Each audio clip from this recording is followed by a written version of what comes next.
سپہر کے 3 بجے ہیں۔ السلام علیکم، یہ ریڈیو پاکستان ہے۔ عشرت ثاقب سے خبریں سنیے۔ وفاقی کابینہ کا اجلاس وزیر اعظم کی زیر صدارت اسلام آباد میں جاری ہے، جس میں ملک کی مجموعی سیاسی اور معاشی صورتحال پر غور کیا جا رہا ہے۔ افغانستان کی قومی مفاہمت کے بارے میں اعلیٰ کونسل کے چیئرمین نے کہا ہے کہ پاکستان نے افغان مفاہمتی عمل میں سہولت دینے میں پاکستان نے اہم کردار ادا کیا ہے۔ وزیر خارجہ نے افغان امن عمل کے لیے پاکستان کے مکمل تعاون کا یقین دلایا ہے۔ کنٹرول لائن کے بیرو اور تاندر سیکٹرز میں بھارتی فوج کی بلا اشتعال فائرنگ سے پاک فوج کے ایک سپاہی سمیت 2 افراد شہید ہو گئے۔ National command and operation centre نے متفقہ طور پر پرائمری اسکولوں کی سطح پر تدریسی عمل کل سے بحال کرنے کا فیصلہ کیا ہے۔ ایمنسٹی انٹرنیشنل نے بھارتی حکومت کی جانب سے مسلسل رکاوٹیں ڈالنے اور غنڈہ گردی کی وجہ سے بھارت میں اپنی سرگرمیاں روکنے کا اعلان کیا ہے۔ خبریں اب تفصیل کے ساتھ۔ وفاقی کابینہ کا اجلاس وزیر اعظم عمران خان کی زیر صدارت اسلام آباد میں جاری ہے۔ اجلاس میں ملک کی مجموعی سیاسی اور معاشی صورتحال پر غور کیا جا رہا ہے۔ وزیر اعظم عمران خان اقوام متحدہ کی جنرل اسمبلی کے اجلاس کے موقع پر آج ترقی کے لیے سرمایہ کی فراہمی کے بارے میں ایک سربراہ اجلاس سے خطاب کریں گے۔ یہ اعلیٰ سطح کا اجلاس آن لائن ہوگا، جو اقوام متحدہ کے سیکرٹری جنرل اور کینیڈا اور جمیکا کے وزراء اعظم نے طلب کیا ہے۔ اجلاس کا مقصد کورونا وبا سے متاثرہ ملکوں کو ترقی کے لیے فوری سرمایہ کی فراہمی کی خاطر مربوط اور جامع کثیر جہتی حکمت عملی وضع کرنا ہے۔ افغانستان کی قومی مفاہمت کے حوالے سے اعلیٰ کونسل کے چیئرمین ڈاکٹر عبداللہ نے کہا ہے کہ پاکستان نے افغان امن عمل میں سہولت فراہم کرنے کا اہم کردار ادا کیا ہے۔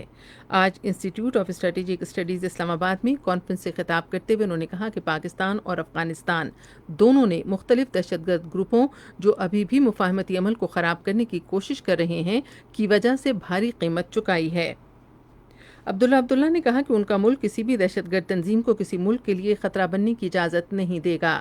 افغانستان کی قومی مفاہمت کے حوالے سے اعلیٰ کونسل کے چیئرمین نے کہا کہ افغان حکومت اور طالبان کے درمیان مذاکرات کا آغاز ایک اہم موقع ہے جسے ہمیں جنگ کے خاتمے کی امید ہے۔ عبداللہ نے کہا کہ پاکستان اور افغانستان کو مختلف طرح کی دہشت گردی، انتہا پسندی، عدم برداشت اور حالیہ کورونا وائرس کی وبا سمیت سنجیدہ نوعیت کے مشترکہ خطرات اور مسائل کا سامنا ہے۔ انہوں نے کہا کہ دونوں ملکوں کے درمیان سلامتی، سیاسی اور معاشی شعبوں میں تعاون کی وسیع گنجائش ہے جس سے اب تک استفادہ نہیں کیا گیا۔ انہوں نے پرامن اور خوشحال بقائے باہمی کے لیے رابطے بڑھانے پر زور دیا۔ عبداللہ نے لاکھوں افغان پناہ گزینوں کی میزبانی کرنے پر پاکستان کا شکریہ ادا کیا اور کہا کہ پناہ گزینوں کی باوقار واپسی کے حوالے سے ہمارا موقف ایک ہی ہے۔ وزیر خارجہ شاہ محمود قریشی نے اپنے خطاب میں افغان امن عمل کے لیے پاکستان کے مکمل تعاون کا یقین دلایا ہے۔ انہوں نے کہا کہ پاکستان افغانستان کی خود مختاری، آزادی اور علاقائی سالمیت کا احترام کرتا ہے۔ انہوں نے واشگاف الفاظ میں کہا کہ پاکستان کا کوئی پسندیدہ نہیں اور وہ افغانستان کے داخلی معاملات میں مداخلت نہیں کرنا چاہتا۔ افغانوں کے درمیان جاری مذاکرات کے حوالے سے شاہ محمود قریشی نے کہا کہ پاکستان افغانستان کے عوام کی منشا کو قبول کرے گا۔ انہوں نے کہا پاکستان یقین رکھتا ہے کہ صرف افغان عوام ہی اپنے مستقبل کا تعین کریں گے اور اسے ملک پر مسلط نہیں کیا جا سکتا۔ انہوں نے کہا کہ تمام فریقوں کو ایک پرامن، خوشحال اور مستحکم افغانستان کے لیے مل کر کام کرنا ہوگا۔ شاہ محمود قریشی نے کہا کہ افغان حکومت اور طالبان کے درمیان بات چیت کا آغاز افغانستان میں امن کے لیے ایک منفرد اور تاریخی موقع ہے اور افغان قیادت کو اس موقع سے فائدہ اٹھانا چاہیے۔ انہوں نے کہا کہ ملک میں امن کے لیے تشدد میں کمی اور بعد میں جنگ بندی ناگزیر ہے۔ مفاہمت کے بارے میں افغانستان کی اعلیٰ قومی کونسل کے چیئرمین ڈاکٹر عبداللہ نے آج اسلام آباد میں چیئرمین سینٹ صادق سنجرانی سے ملاقات کی اور دو طرفہ تعلقات اور پاکستان اور افغانستان کے درمیان پارلیمانی روابط سے متعلقہ امور پر تبادلہ خیال کیا۔ صادق سنجرانی نے کہا کہ پاک افغان تعلقات اقتصادی تعاون اور سیاسی روابط کے فروغ کے ذریعے مزید مستحکم کیے جا سکتے ہیں۔ دفتر خارجہ نے افغانستان میں امن کے لیے پاکستان کی جانب سے کی جانے والی سنجیدہ کوششوں پر ایک دستاویزی فلم جاری کی ہے۔ دستاویزی فلم میں افغانستان میں امن کی کوششوں کو اجاگر کرتے ہوئے بتایا گیا ہے کہ یہ معاشی استحکام، علاقائی رابطے اور افغان مہاجرین کی بحفاظت واپسی کو یقینی بنائے گی۔ یہ خبریں آپ ریڈیو پاکستان سے سن رہے ہیں۔ کنٹرول لائن کے بیرو اور تاندر سیکٹرز میں بھارتی فوج کی بلا اشتعال فائرنگ سے 15 سالہ لڑکا شہید اور 4 شہری زخمی ہو گئے۔ پاک فوج کے شعبہ تعلقات عامہ کے مطابق بھارتی فوج نے شہری آبادی کو نشانہ بنایا۔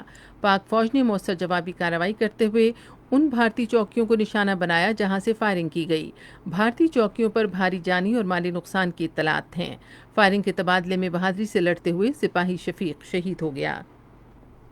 National command and control centre نے اسلام آباد میں اپنے اجلاس کے دوران پرائمری اسکولوں کی سطح پر تدریسی عمل کل سے دوبارہ شروع کرنے کا متفقہ فیصلہ کیا ہے۔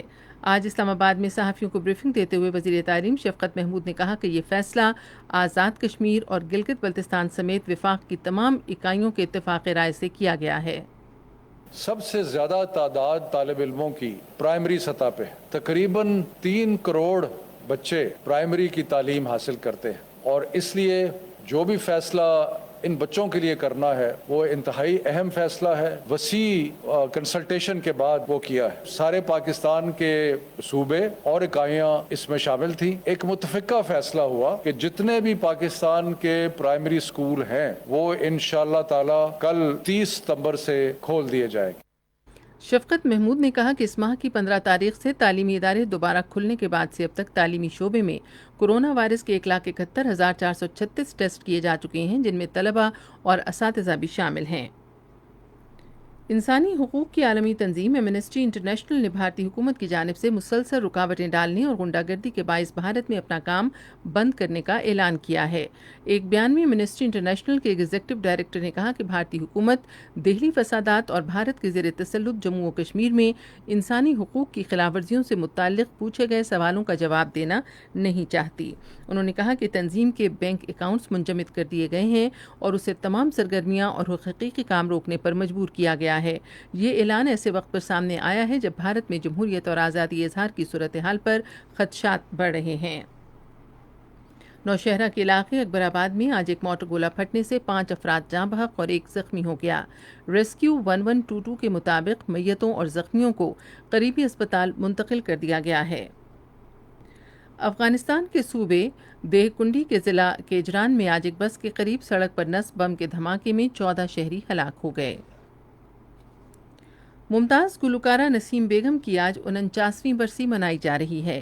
نسیم بیگم 1936 میں امرتسر میں پیدا ہوئیں۔ انہوں نے پاکستانی فلموں کے لیے پنجابی اور اردو میں سینکڑوں گیت گائے۔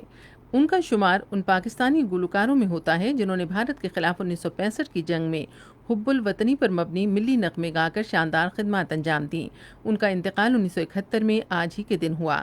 اس کی تفصیل ریڈیو پاکستان کے نمائندے سجاد پرویز سے۔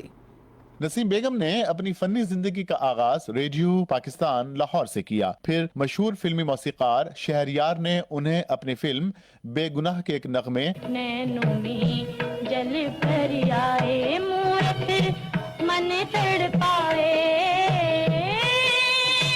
کے ذریعے فلم دنیا سے روشناس کروایا۔ یہ نغمہ بے پناہ مقبول ہوا اور یوں نسیم بیگم پر فلم دنیا کے دروازے کھلتے چلے گئے۔ نسیم بیگم اپنے زمانے کی مقبول ترین گلوکارہ تھی۔ 5 برس میں 4 نگار ایوارڈز نسیم بیگم کے حصے میں آئے۔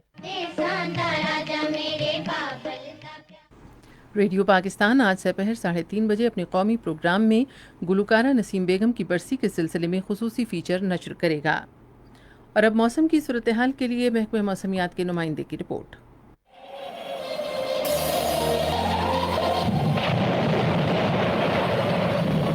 گزشتہ 24 گھنٹوں کے دوران ملک کے بیشتر علاقوں میں موسم گرم اور خشک رہا، تاہم بالائی خیبر پختونخوا گلگت بلتستان میں بارش ہوئی۔ سب سے زیادہ بارش خیبر پختونخوا دیر 9 ملی میٹر، دروز 6 ملی میٹر، میرخانی 4 ملی میٹر، کلام چترال 1 ملی میٹر، گلگت بلتستان بگروٹ میں 1 ملی میٹر ریکارڈ کی گئی۔ گزشتہ روز ریکارڈ کیے گئے زیادہ سے زیادہ درجہ حرارت میں دادو 40، سبی، تربت، سکھر، نوابشاہ، نورپور تھالہ اور خانیوال میں 39 ڈگری ریکارڈ کیا گیا۔ ملک کے بیشتر علاقوں میں موسم گرم اور خشک رہے گا، تاہم شام رات کے دوران بالائی خیبر پختونخوا اور گلگت بلتستان کے کچھ اضلاع میں گرج اور چمک کے ساتھ بارش کا امکان ہے۔ اسلام آباد میں دن کا موسم خشک رہے گا، تاہم شام رات مطلع جزوی اور رہنے کا امکان ہے۔ اہم خبروں کا خلاصہ ایک بار پھر۔ وفاقی کابینہ کا اجلاس وزیر اعظم کی زیر صدارت اسلام آباد میں جاری ہے، جس میں ملک کی مجموعی سیاسی اور معاشی صورتحال پر غور کیا جا رہا ہے۔ وزیر خارجہ نے افغان امن عمل کے لیے پاکستان کے مکمل تعاون کا یقین دلایا ہے۔ National command and operation centre نے متفقہ طور پر پرائمری اسکولوں کی سطح پر تدریسی عمل کل سے بحال کرنے کا فیصلہ کیا ہے۔ اسی کے ساتھ اب تک کی خبریں ختم ہوئی۔ مزید خبروں اور تجزیوں کے لیے ہماری ویب سائٹ ہے radio.gov.pk اور آپ فیس بک کے link radio Pakistan news official پر براہ راست ویڈیو سٹریمنگ بھی ملاحظہ کر سکتے ہیں۔